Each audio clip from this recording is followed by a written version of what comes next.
Le studio X-Real, vient donc de sortir Zero Calibre 2 sur PC. Alors, ça reste une sortie assez importante, même si ce second épisode, pardon, est issu de la version Quest. Je sais qu'il y a un petit peu une guerre un petit peu entre les joueurs, alors même si je trouve que c'est une guerre pas super, ça vole pas super haut, mais je comprends chacun des points de vue.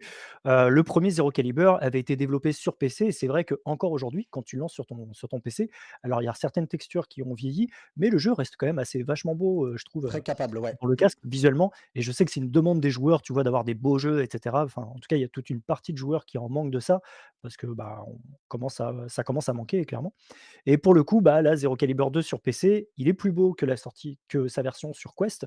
Le jeu était sorti sur Quest il y a quelques mois déjà. On voit qu'il est plus beau, ils ont quand même fait un bon travail, sur les graphismes quoi, Oui, mais oui. on Les sent jeux de quand même lumière, que tout ça ça, vient oui. d'un build Quest, ouais. Alors je résume Oui, c'est un rapidement ce qu'est Quest Zero Plus, Calibre quoi. 2. Tout à fait. Je résume rapidement donc Zero Calibre 2, c'est un jeu de tir en coopération à 4 joueurs, c'est une campagne.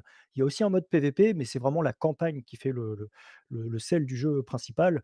Donc à 4 joueurs, et c'est une campagne, type, limite Michael Bay, tu sais, c'est-à-dire Michael Bay, chacun de ses films, le titre Call arrive, il of, laisse une même, on fiche et pourrait dire. paf, il explose, tu vois? Mmh. Tout explose, le titre explose, le générique de fin Avec du slow explose, tout motion et tout explose. ça, quoi.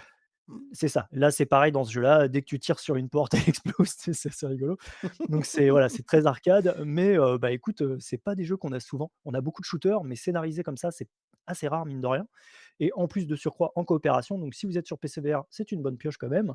Ça coûte 25 € et je rappelle aussi que si vous êtes sur le PSVR, sur PSVR 2 notamment, eh bien le premier épisode est en cours de développement, c'est-à-dire ils font le portage du premier épisode, et voilà, même si vous vous dites: «Bah, c'est nul, on n'a pas le 2 et cetera», le 1, Z à mon le un, c'est sens, la si meilleure, vous êtes, visuellement. quelqu'un qui est, voilà, c'est ça. Le 1 pour moi est un petit peu la meilleure version de la licence Zero Calibre, même s'il y a des améliorations dans le 2 sur, certains points, mais ça reste des points plus anecdotiques.